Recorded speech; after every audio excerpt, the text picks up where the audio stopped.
तो दोस्तों स्वागत है आप सबका हमारे चैनल की एक बिल्कुल ही नई वीडियो के अंदर, जहां पर आज की इस वीडियो के अंदर हम बात करने वाले हैं बॉलीवुड की लेटेस्ट मूवी माँ के बारे में। ये माँ मूवी इंडिया में कल रिलीज हुई है और अगर इसके जॉनरा की बात करें तो ये एक हॉरर मूवी है जो कि बेस्ड है इंडियन मैथोलॉजी के ऊपर। बाकी मैं इस मूवी को कम्प्लीटली देख चुका हूँ और इसीलिए मैं आपसे ये कह सकता हूँ कि काफी टाइम बाद बॉलीवुड की तरफ से एक अच्छी मूवी आई है। सो इसीलिए अगर आपको मौका मिले तो आप इस मूवी को थिएटर्स में जरूर देखना। लेकिन तब भी दोस्तों अगर आप में से कोई इस मूवी को नहीं देख पाए तो अब आपको टेंशन लेने की कोई जरूरत नहीं है, और वो इसीलिए क्योंकि आज की इस वीडियो के अंदर मैं आप सभी के लिए इस माँ मूवी की स्टोरी को पूरी तरह से एक्सप्लेन करने वाला हूँ और इस मूवी के अंदर क्या हुआ है ये सारी चीजें आपको बताने वाला हूँ। सो दोस्तों वीडियो काफी इंटरेस्टिंग होने वाली है, इसलिए आप सब इसे पूरा एंड तक जरूर देखना। और अगर आपको ये वीडियो पसंद आती है तो आप वीडियो को लाइक करना और कमेंट्स के अंदर माँ जरूर लिखना। बाकी आप में से जिसने अभी तक हमारे चैनल को सब्सक्राइब नहीं करा वो जल्दी से चैनल को सब्सक्राइब कर लेना और सब्सक्राइब बटन के बगल वाले बेल आइकन को ऑल पर सेट कर लेना ताकि आप हमारे चैनल की सारी लेटेस्ट वीडियो सबसे पहले देख सकें। सो फिर आइए अब हम बिना किसी देरी के आज की इस कमाल की वीडियो को स्टार्ट करते हैं। Zombie apocalypse.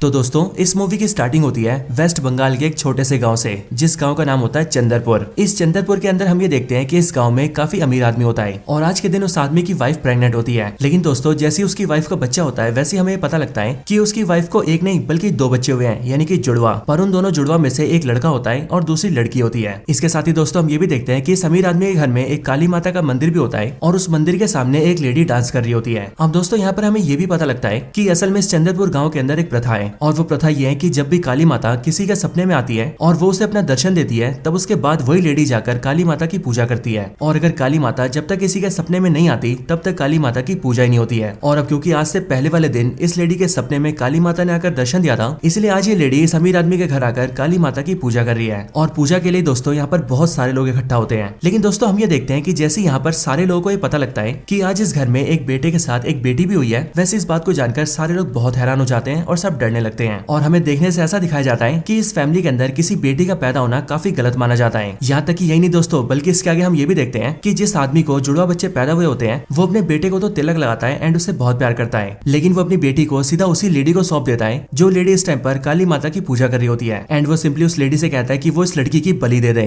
यानी कि उसे मार दे, क्योंकि अगर उन्होंने इस लड़की की बलि नहीं दी तो फिर उस शैतान के क्रोध से उन्हें कोई नहीं बचा पाएगा। और फिर उस आदमी के ये बोलने के बाद ही हम ये देखते हैं कि उनके घर के पास में ये काफी बड़ा सा पेड़ होता है जो पेड़ काफी ज्यादा डरावना होता है। लेकिन दोस्तों देखने पर हमें पता लगता है कि उस पेड़ के अंदर कोई वास करता है और शायद से ये वही शैतान है जिसकी ये लोग बात कर रहे हैं। हालांकि दोस्तों ये शैतान कौन है और इसकी मिस्ट्री क्या है ये हम सबको आगे पता लगेगी, बट अभी के टाइम पर हम ये देखते हैं कि उस आदमी के कहने पर वो पूजा करने वाली लेडी सिंपली उस छोटी सी बच्ची की बलि दे देती है, जिसके बाद उस आदमी का सिर्फ बेटा ही बचता है। हालांकि दोस्तों हम ये भी देखते हैं कि उस फैमिली के अंदर एक और लड़का होता है जो कि काफी जवान होता है, पर वो लड़का इस आदमी का अपना बेटा नहीं होता, लेकिन तब भी वो इस लड़के को अपने घर में रखता है और उसे भी अपने बेटे जैसा सम्मान देता है। और ये जो दूसरा जवान लड़का होता है इसका नाम होता है जॉयदेव। अब हालांकि दोस्तों इसके बाद ही कहानी आगे शिफ्ट होती है जहाँ पर हमें पता लगता है कि ये सारी कहानी आज से 40 साल पहले पास्ट की थी और इसीलिए अगले सीन में हमें 40 साल बाद सीधा कलकत्ता शहर दिखाया जाता है। 40 साल बीत जाने के बाद हम सीधा उस लड़के को देखते हैं जिसके पैदा होने पर ही उसकी छोटी बहन की बलि दे दी गई थी और वो छोटा लड़का अब 40 साल का आदमी बन चुका होता है एंड उसका नाम होता है शुभांकर। लेकिन शुभांकर ने सालों पहले अपना चंदरपुर गाँव छोड़ दिया होता है और वो अब बहुत सालों से कलकत्ता शहर में रह रहा होता है। साथ ही साथ यहाँ पर उसकी एक वाइफ भी होती है जो की काजोल होती है और उसकी वाइफ का यानी कि काजोल का नाम अंबिका होता है। इनके साथ ही उन दोनों की एक छोटी बेटी भी होती है जो कि 12 साल की होती है और इनकी बेटी का नाम होता है श्वेता। लेकिन दोस्तों जैसा कि हमने मूवी के स्टार्टिंग में देखा था कि शुभांकर की फैमिली में बेटी होना अच्छा नहीं माना जाता है। यहाँ तक कि जब शुभांकर के फादर को बेटी हुई थी यानी कि जब शुभांकर की जुड़वा बहन पैदा हुई थी तब तो उसके घर वालों ने उसकी बहन की बलि तक दे दी थी और इसलिए दोस्तों शुभांकर ने अपनी फैमिली को ये बात कभी नहीं बताई थी कि उसे एक बेटी हुई है एंड उसने सबसे इवन अपने फादर से भी ये बात छुपाई थी कि उसके पास एक बेटी है ना कि एक बेटा, क्योंकि शुभांकर इस बात को जानता था कि जैसे उसके घर वालों को और चंदरपुर गाँव वालों को ये पता लगेगा कि उसको एक बेटी हुई है वैसी वो उसकी बेटी की बलि दे देंगे। एंड इसी वजह से शुभांकर ने इस बात को छुपा कर रखा और उसने कभी भी अपनी बेटी को अपने गांव नहीं जाने दिया। अब दोस्तों यहाँ कलकत्ता शहर के अंदर हम ये देखते हैं कि शुभांकर की काफी अच्छी लाइफ होती है और वो अपनी वाइफ और अपनी बेटी के साथ बहुत खुश होता है। लेकिन दोस्तों एक दिन अचानक से उसे अपने गाँव से विकास नाम के एक आदमी का फोन आता है और ये विकास नाम का आदमी असल में उसके चंदरपुर गाँव की हवेली का नौकर होता है और वो विकास शुभांकर को फोन करके उससे कहता है कि आज रात को उसके फादर की मौत हो गई है। अब ये खबर सुनकर शुभांकर को काफी धक्का लगता है और इसीलिए वो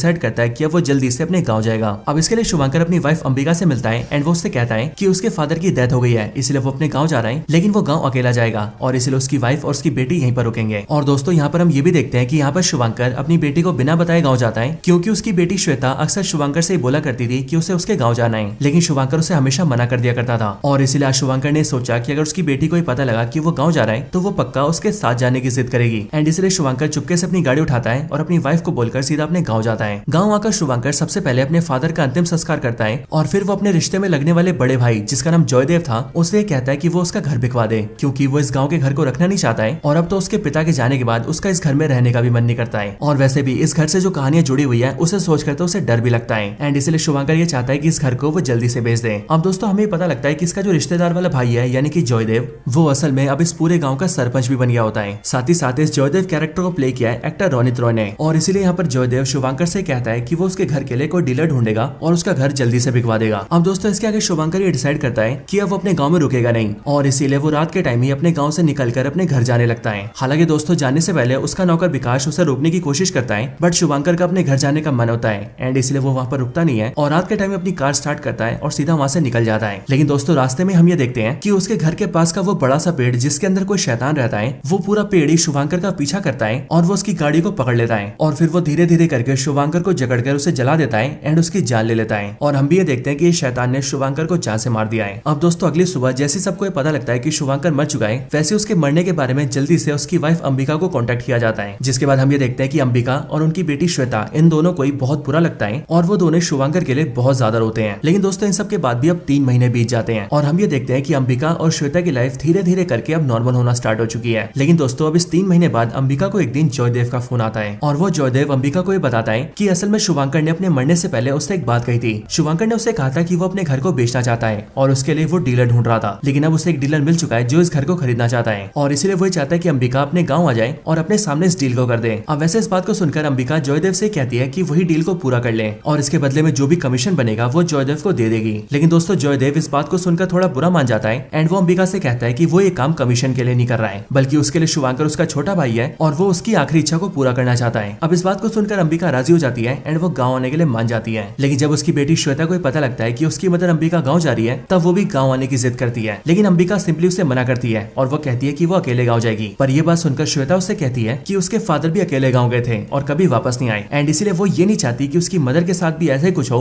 और वो अकेली पड़ जाए। अब ये बात सुनकर अंबिका मान जाती है, जिसके बाद ही अंबिका और श्वेता दोनों चंद्रपुर गाँव जाते हैं ताकि वो गाँव जाकर अपने पुश्तैनी घर को बेच सके और अपने खानदान के सारे पुराने कनेक्शंस को तोड़ सके। अब दोस्तों जैसी अंबिका और श्वेता गाँव आते हैं वैसे वो लोग ये देखते हैं कि उनके पुश्तैनी घर में उनका एक नौकर होता है जिसका नाम होता है विकास और इस विकास की एक वाइफ होती है जिसका नाम नंदिनी होता है एंड उन दोनों की एक बेटी भी होती है जिसका नाम दीपिका होता है और ये दीपिका उम्र के मामले में श्वेता की उम्र के बराबर होती है। अब दोस्तों जैसी अंबिका और उसकी बेटी श्वेता गाँव में आते हैं वैसे हम यहाँ पर काफी अजीब चीजें देखते हैं, जैसे की गाँव में बार बार उस शैतानी पेड़ का सामने आना और कई सारी भूतनियों का सामने दिखना और इन सबको दिखाकर हमें ऐसा दिखाया जाता है कि हो ना उस पेड़ से कोई बहुत ही बड़ी मिस्ट्री जुड़ी है, लेकिन ये सारी चीजें कनेक्ट होती है शुभंकर की फैमिली से। अब दोस्तों इसके आगे हम ये देखते हैं कि श्वेता और नंदिनी दोनों काफी अच्छे दोस्त बन जाते हैं और ऐसे एक दिन श्वेता अपने टैबलेट के ऊपर नंदिनी को अपनी फोटोज और अपनी ड्राइंग्स दिखा रही होती है, लेकिन वो देखती है कि उसके टैब पर अचानक से उसी पेड़ की पेंटिंग बन गई है जो पेंटिंग अपने आप ही बनी होती है। लेकिन श्वेता के टैबलेट में जैसी दीपिका उस फोटो को देखती है वैसी वो श्वेता से पूछती है कि आखिरकार उसने इस पेड़ की ड्राइंग कब बनाई, लेकिन ये सुनकर श्वेता दीपिका से कहती है कि उसे इस पेड़ के बारे में कुछ भी नहीं पता है। बट ये बात सुनकर दीपिका कहती है कि ये पेड़ तो उनके घर के पीछे ही है। ये बात सुनकर श्वेता उस पेड़ को देखने की डिमांड करती है, जो सुनकर पहले तो दीपिका मना करती है एंड वो श्वेता से कहती है कि वो पेड़ शैतानी पेड़ है। लेकिन जब श्वेता नहीं मानती तब नंदिनी उसे वहाँ पर लेकर जाती है और उसे सिंपली वो पेड़ दिखा देती है। हालांकि उसी टाइम पर अंबिका वहाँ पर आ जाती है और वो उन दोनों को पेड़ के पास जाने से रोक देती है। अब दोस्तों इसी बीच जयदेव उस डीलर को भी लेकर आता है जिससे हवेली खरीदनी होती है, लेकिन यहाँ पर आकर वो डीलर बहुत ही कम दाम लगाता है। जो बात सुनकर जयदेव अंबिका के सामने उस डीलर को मना कर देता है एंड उसे वापस भेज देता है और फिर जयदेव अंबिका से कहता है कि वो कुछ दिन तक और आराम से गाँव में रहे और इस बीच वो अच्छे डीलर को जरूर ढूंढ लेगा। अब हालांकि दोस्तों सब कुछ काफी नॉर्मल चल रहा होता है, लेकिन इसी बीच अंबिका नोटिस करती है कि जो विकास और नंदिनी की बेटी है यानी कि दीपिका,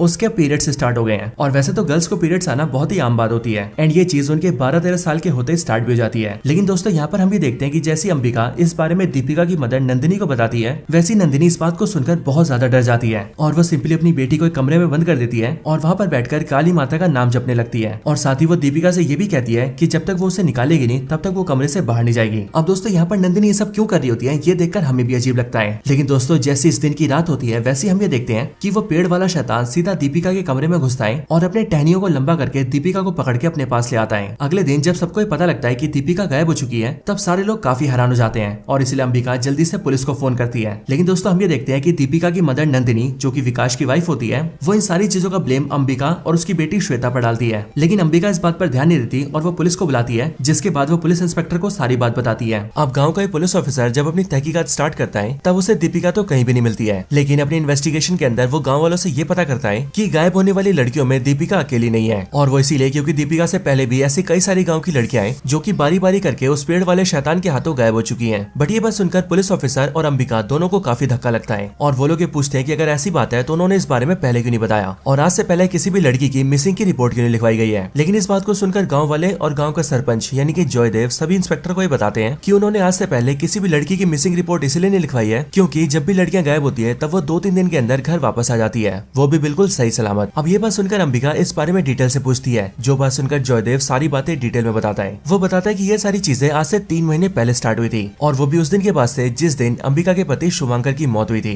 क्योंकि उसके बाद से उस पेड़ वाले शैतान ने बारी बारी करके गाँव की लड़कियों को अगवा करना स्टार्ट कर दिया, और वो भी स्पेशली उस टाइम पर जिस टाइम पर लड़कियों के फर्स्ट पीरियड आते थे। और दोस्तों इस बात को सुनते ही हम लोग भी ये समझ जाते हैं कि क्यों दीपिका के फर्स्ट पीरियड्स आने पर उसकी मदर नंदिनी इतना ज्यादा डर गई थी, क्योंकि एज ऑफ कोर्स नंदिनी को भी ये डर था कि पेड़ का शैतान अब उसकी बेटी को भी उठाकर ले जाएगा। हालांकि दोस्तों इसके आगे पुलिस वाले वापस चले जाते हैं और पुलिस ऑफिसर कहता है कि वो इन्वेस्टिगेशन को आगे बाद में स्टार्ट करेगा, और ऐसा इसलिए दोस्तों क्योंकि इस टाइम पर उन्हें दीपिका का कोई भी क्लू नहीं मिलता है। अब इसके बाद ही सारे गाँव वाले भी अपने घर चले जाते हैं, साथ ही अंबिका भी अपने घर आ जाती है और अपनी बेटी से मिलती है। लेकिन अंबिका के घर आने के बाद उसकी बेटी श्वेता उससे पूछती है कि मॉम आखिरकार ये सब चल क्या रहा है, आखिरकार हमारे गाँव में है क्या। और मैं जानती हूँ कि आप और पापा इस बारे में सब कुछ जानते हैं, क्योंकि बचपन से जब भी मैंने चंद्रपुर गाँव आने की बात करी तब आपने और पापा ने हमेशा ही यहाँ पर आने की बात को टाल दिया और मुझे कभी भी यहाँ पर लेकर नहीं आए। इसके साथ ही मैं ये भी जानती हूँ कि आप और पापा जो सारी चीजें चल रही है उसके बारे में पहले से ही जानते थे। सो इसीलिए मैं चाहती हूँ कि आप इन सब के बारे में मुझे भी बताइए, क्योंकि मैं इन सारी चीजों के बारे में जानना चाहती हूँ। अब श्वेता की बात सुनकर उसकी मदर अंबिका उससे कहती है, ठीक है बेटा, आज मैं तुम्हें सारी बात बताऊंगी। वैसे भी तुम्हारे फादर भी मुझसे कहा करते थे कि हमें जल्दी अपनी बेटी श्वेता को अपने गाँव चंद्रपुर के बारे में बता देना चाहिए। सो अब इसीलिए आज मैं तुमसे कुछ भी नहीं छुपाऊंगी और आज मैं तुम्हें सारी बात बताऊंगी। अब इसके बाद ही अंबिका अपनी बेटी श्वेता को चंद्रपुर गाँव की मिस्ट्री बताना स्टार्ट करती है। वो श्वेता को बताती है कि चंद्रपुर गाँव की मिस्ट्री आज से लाखों साल पुरानी है। असल में आज से लाखों साल पहले इंडियन मैथोलॉजी के अंदर एक काफी पावरफुल डीमन हुआ करता था, एंड उस डीमन का नाम था रक्तबीज। रक्तबीज डीमन काफी ज्यादा पावरफुल था, और ऐसा इसीलिए क्योंकि उसे भगवान शिव से ऐसा वरदान मिला था जिस वरदान की वजह से कोई भी उसे मार नहीं सकता था। और ऐसा इसीलिए क्योंकि जब भी कोई उसे मारने के लिए उसका सर काटेगा तब उसकी बॉडी से उसके खून के जितने भी बूंदे गिरेंगी उन सभी बूंदों से नए राक्षस का जन्म हो जाएगा। यानी कि एक राक्षस को मारने का अंजाम होगा हजारों और राक्षसों को पैदा करना। और इसीलिए रक्तबीज को जितने भी देवताओं ने मारने की कोशिश की, तब हर बार रक्तबीज का सर कटते ही उसकी खून की जितनी बूंदे जमीन पर गिरती थी उतने और सारे राक्षस पैदा हो जाते थे। और फिर इसीलिए जब कोई भी देवता रक्तबीज को नहीं हरा पाया तब सारे देवताओं ने मिलकर भगवान शिव की वाइफ यानी कि माता पार्वती से हेल्प मांगी, जिसके बाद ही माता पार्वती ने काली माता का रूप लिया और उन्होंने रक्तबीज से पैदा हुए सारे डीमंस को मारना स्टार्ट कर दिया। और जैसे उन डीमंस का ब्लड जमीन पर गिरता, वैसे जमीन पर गिरने से पहले काली माता ने उन सारे ब्लड को इकट्ठा कर लिया, जिस वजह से उसका खून कभी भी जमीन पर नहीं गिरा और फिर दूसरा कोई डीमन पैदा ही नहीं हुआ। और फिर ऐसे ही देखते देखते काली माता ने रक्तबीज के सारे डीमंस को मारकर खत्म कर दिया। लेकिन असल में बहुत से लोगों का ऐसा मानना है कि रक्तबीज की कहानी वहाँ पर खत्म नहीं हुई थी, और ऐसा इसीलिए क्योंकि जब रक्तबीज के पास वरदान था और उसकी खून की बूंदों से कई सारे दूसरे डीमंस पैदा हो रहे थे, तब उसी टाइम पर उसकी खून का एक बूंद यहाँ धरती पर चंद्रपुर गाँव में गिरा था। और चंद्रपुर गाँव में उसका खून गिरने की वजह से यहाँ पर भी एक शैतान पैदा हो गया जो कि बहुत ज्यादा पावरफुल था। और चंद्रपुर गाँव में पैदा होने वाले इस डीमन का नाम था अमसजा। लेकिन जहाँ रक्तबीज के खून से बनने वाले दूसरे डीमंस के अंदर ये पावर्स थी कि वो अपने खून से भी दूसरे डीमंस को पैदा कर सकते थे, वहीं पर ही अमसजा के अंदर ऐसी कोई पावर्स नहीं थी। यानी कि अगर उसका सर कटेगा और उसकी बॉडी से खून निकलेगा तो उसके खून से कोई भी दूसरा डीमन पैदा नहीं होगा। लेकिन जो अमसजा डीमन था वो काली माता से बहुत ज्यादा नफरत करता था, और इसीलिए उसने डिसाइड किया कि वो किसी भी हाल में काली माता को हरा कर रहेगा। लेकिन अब क्योंकि वो अपने खून से दूसरे डीमंस को क्रिएट नहीं कर सकता था, इसीलिए उसने ये प्लान बनाया कि वो अपने काम के लिए ह्यूमस का यूज करेगा। असल में अमसजा ने प्लान बनाया कि चंद्रपुर गाँव के अंदर जितनी भी छोटी बच्चियां हैं वो जैसी थोड़ी सी बड़ी होंगी और जैसे उनके फर्स्ट पीरियड स्टार्ट होंगे वैसे ही वो उन सारी लड़कियों को अगवा कर लेगा। और दोस्तों फर्स्ट पीरियड आने पर इसीलिए क्योंकि फर्स्ट पीरियड आने के बाद गर्ल्स इतनी मेच्योर हो जाती हैं कि वो अपनी बॉडी में प्रेगनेंसी को कंसीव कर सकती हैं, और इसीलिए अमसजा का ये प्लान था कि वो इन सारी लड़कियों को अगवा करेगा, उन सभी को सीधा अपने पास लेकर आएगा एंड उन सब के अंदर अपना बीज डाल देगा, और फिर उन लड़कियों के जरिए वो अपने नए राक्षस बच्चे पैदा करेगा। और इस तरीके से वो अपने राक्षसों की नई सेना क्रिएट करेगा एंड उस सेना के साथ मिलकर काली माता को हरा देगा। लेकिन असल में जब अमसजा ने लड़कियों को किडनैप करना स्टार्ट करा और उनकी बॉडी में बारी बारी करके अपनी सीड को डालना स्टार्ट करा, तब कोई भी लड़की इस चीज को हैंडल नहीं कर पाई और धीरे धीरे करके उन सबकी मौत होने लगी। लेकिन इस तरह से बच्चियों को मरते हुए देखकर पूरा चंद्रपुर गांव सदमे में आ गया और उस टाइम पर चंद्रपुर गांव में से किसी को भी समझ नहीं आया कि आखिरकार उन्हें क्या करना चाहिए। लेकिन उस टाइम पर चंद्रपुर गांव में काली माता का एक बड़ा भक्त सामने आया। उस भक्त ने सबसे पहले काली माता की महापूजा की और उस पूजा के जरिए काली माता से मदद मांगी, जिसके बाद काली माता ने अपने उस भक्त पर कृपा करी। जिसके बाद सबने देखा कि वो भक्त काली माता की जिस मूर्ति की पूजा कर रहा था उसी मूर्ति के अंदर से खून का एक ब्लड बाहर आया और खून का वो एक बूंद सीधा उस भक्त की आंखों में गिरा, जिसके बाद उस भक्त के अंदर काली माता की दिव्य पावर्स आ गई। और फिर उन पावर्स के बाद वो भक्त इतना ज्यादा पावरफुल बन गया कि वो अमसजा को बड़े आराम से मार सकता था। लेकिन असल में जैसे इस बारे में अमसजा को पता लगा वैसे वो डीमन गायब हो गया और वो सालों तक कभी भी गाँव वालों के सामने नहीं आया। और साथ ही साथ इन सालों के दौरान उसने किसी भी बच्ची को किडनैप भी नहीं किया। और इसीलिए ये सब देखकर पूरे चंद्रपुर गाँव को ऐसा लगा कि अब शायद से अमसजा जा चुका है और शायद से अब उस डीमन से पूरे चंद्रपुर गाँव को मुक्ति मिल चुकी है। लेकिन असल में ये पूरे चंद्रपुर गाँव की बहुत बड़ी भूल थी और ऐसा इसीलिए क्योंकि अमसजा डीमन कहीं भागा नहीं था, बल्कि वो तो चंद्रपुर गांव के अंदर ही छुपकर इंतजार कर रहा था। इंतजार एक सही मौके का और कई सालों बाद उसे मौका मिला भी। असल में दोस्तों जिस भक्त को काली माता से पावर्स मिली थी उसने भी अपनी लाइफ को आगे बढ़ाना स्टार्ट कर दिया और आगे चलकर उसने शादी कर ली और शादी होने के बाद उसे एक बेटी पैदा हुई। लेकिन अब क्योंकि उस भक्त के अंदर काली माता की शक्तियां थी इसीलिए उसकी वो शक्तियां उसकी बेटी के पैदा होने पर उसकी बेटी में चली गई, जिस वजह से उसकी बेटी किसी भी आम लड़की के मुकाबले बहुत ज्यादा शक्तिशाली थी। लेकिन असल में अमसजा डीमन इसी बात का इंतजार कर रहा था और इसीलिए जैसे अमसजा ने देखा कि उस भक्त की बेटी में काफी पावरफुल शक्तियां हैं, वैसे वो ये समझ गया कि अब वो इस लड़की का इस्तेमाल कर सकता है। और अब इसीलिए जैसे उस भक्त की बेटी 12 साल की हुई एंड उसके फर्स्ट पीरियड स्टार्ट हुए तब अमसजा ने सामने आकर उसे किडनैप कर लिया और उसकी बॉडी में अपना सीड डाल दिया, जिसके बाद वो लड़की अमसजा के बच्चे के लिए प्रेग्नेंट हो गई। और कमाल की बात ये थी कि अब जो ये बच्चा था वो अगर पैदा हो जाता तो वो अमसजा से भी बहुत ज्यादा पावरफुल होता और उस बच्चे के पैदा होने से अमसजा जीत जाता। लेकिन ये सारी बातें जानकर उस बच्ची के पिता के सामने एक बहुत ही बड़ा धर्म संकट आ गया और इसीलिए वो भक्त इस बात को समझ नहीं पा रहा था कि अब उसे करना क्या चाहिए। लेकिन अमसजा अपने मकसद में कामयाब ना हो और वो अपने बच्चे के पैदा होने के बाद पूरी दुनिया को बर्बाद न कर दे, इसीलिए इन सारी चीजों को रोकने के लिए उस भक्त ने एक बहुत ही बड़ा कदम उठाया। और वो कदम ये था कि उसने अपनी 12 साल की प्रेग्नेंट बच्ची को सर काट के जान से मार दिया, यानी कि उसने अमसजा को रोकने के लिए अपनी बेटी की बलि चढ़ा दी। अब इस पूरी कहानी को सुनने के बाद अंबिका की बेटी श्वेता उससे कहती है कि अमसजा डीमन की स्टोरी तो बहुत ही डरावनी थी, लेकिन आखिरकार अभी भी मुझे ये समझ नहीं आ रहा कि आखिरकार इस डीमन से हमारी फैमिली का क्या लेना देना। ये बात सुनकर अंबिका अपनी बेटी श्वेता को ये बताती है कि असल में इन सब से हमारी फैमिली का सीधा कनेक्शन है और ऐसा इसीलिए क्योंकि वो जो काली माता का भक्त था जिसे काली माता से पावर्स मिली थी एंड जिसकी 12 साल की बेटी को अमसजा ने प्रेग्नेंट किया था, वो भक्त हमारे ही पूर्वज थे और इसीलिए तुम्हारे पिता शुभांकर और तुम दोनों ही उस भक्त के वंशज हो। और इसीलिए सालों से हमारे परिवार में ये प्रथा बन गई कि जब भी परिवार में कोई बेटी पैदा होगी तब उस बेटी के पैदा होते ही उसकी बलि दे दी जाएगी और उसे जान से मार दिया जाएगा, क्योंकि अगर ऐसा नहीं किया गया तो हमारी परिवार से जो भी बेटी पैदा होगी अमसजा उसके अंदर अपना सीड डाल देगा और उसके जरिए अपने वंश को पैदा करेगा। और यही एक रीजन था जिस वजह से तुम्हारे पिता की बहन जो थी यानी कि शुभांकर की बहन, उसके पैदा होते ही उसकी भी बलि दे दी गई थी। और दोस्तों आप सबको भी याद होगा कि ये सीन हमने मूवी की स्टार्टिंग में देखा था, जहाँ पर शुभांकर के साथ जैसे उसकी जुड़वा बहन पैदा हुई थी वैसे उसकी बलि दे दी गई थी और वो सारी चीजें क्यों की गई थी वो हमें यहाँ पर पता लगी है। लेकिन दोस्तों अब ये सारी बातें सुनकर श्वेता अंबिका से कहती है कि माँ अगर ऐसी बात है तो फिर मैं भी तो इसी परिवार की बेटी हूँ, तो फिर आखिरकार आपने और पापा ने मुझे जिंदा क्यों रखा, मेरे पैदा होते ही मेरी बलि क्यों नहीं दी गई। ये बात सुनकर अंबिका श्वेता को बताती है कि असल में तुम्हारे पिता और मैं इन सारी बातों पर भरोसा नहीं करते थे और इसीलिए जब तुम पैदा हुई थी तब तुम्हारे पिता ने अपने पिता से यानी कि तुम्हारे दादा से ये बात झूठ बोली थी कि उन्हें असल में कोई बेटी नहीं बल्कि एक बेटा पैदा हुआ है। और ये सब इसीलिए क्योंकि मैं और तुम्हारे पिता तुमसे बहुत प्यार करते थे एंड अगर हम सबको सच्चाई बताते तो वो लोग तुम्हारी भी बलि दे देते। पर ये बात सुनकर श्वेता कहती है कि अगर ऐसी बात है तो अब तो अमसजा मेरे पीछे भी जरूर आएगा। लेकिन ये बात सुनकर अंबिका श्वेता से कहती है कि वो ऐसा नहीं कर पाएगा क्योंकि तुम तक पहुंचने से पहले उसे मेरा सामना करना पड़ेगा, मेरा यानी कि तुम्हारी माँ का। अब इसके बाद ये दिन बीत जाता है और अगला दिन आता है। अगले दिन हम ये देखते हैं कि जो हवेली का नौकर होता है यानी कि विकास, उसके फादर से अंबिका और श्वेता मिलते हैं। असल में दोस्तों विकास और उसके जो फादर होते हैं वो सालों से इस हवेली के अंदर काम कर रहे होते हैं एंड इसलिए विकास के जो फादर है उन्होंने सालों पहले श्वेता के फादर शुभांकर को भी अपनी गोद में खिलाया था। अंबिका और श्वेता जब विकास के फादर से मिलते हैं तब वो उन दोनों को शुभांकर के बारे में कई सारी बातें बताता है जैसे कि बचपन के किस्से। लेकिन इन सबके साथ ही वो अंबिका के हाथ में एक एनवेलप भी देता है और वो एनवेलप देते हुए वो उससे कहता है कि ये शुभांकर का है और शायद उसने इसके अंदर कोई खास बात लिखी है। अंबिका जल्दी से उस एनवेलप को लेती है और अपने कमरे में जाकर उसे ओपन करती है, लेकिन वो ये देखती है कि उसके अंदर एक बंगाली में मंत्र लिखा होता है। जिसके बाद वो जैसे उस बंगाली मंत्र को पढ़ती है वैसे उसके बाद ही हम ये देखते हैं कि अंबिका को अपने आसपास अपने हस्बैंड शुभांकर के होने का एहसास होता है। लेकिन उसके कुछ सेकंड्स बाद ही हम ये देखते हैं कि वहाँ अंबिका को अपने सामने काली माता के दर्शन होते हैं। और दोस्तों अगर आपको याद हो तो मैंने आपको मूवी की स्टार्टिंग में बताया था कि शुभांकर की हवेली के अंदर एक काली माता का मंदिर है और वो मंदिर नॉर्मली तो बंद रहता है, लेकिन उसके अंदर काली माता की पूजा तभी होती है जब काली माता किसी के सामने आकर उसे अपने दर्शन देती है। लेकिन 40 सालों से काली माता ने आज तक किसी को दर्शन नहीं दिया था और काली माता ने लास्ट दर्शन उसी लेडी को दिया था जिस लेडी ने शुभांकर और उसकी बहन के जन्म के टाइम पर काली माता की पूजा की थी और बाद में जाकर शुभंकर की बहन की बलि चढ़ाई थी। लेकिन अब 40 साल बाद काली माता ने दर्शन दिया है अंबिका को, और अब इसीलिए जैसी अंबिका इस बारे में विकास को बताती है वैसी वो अंबिका से कहता है कि अब उसे काली माता की पूजा करनी होगी,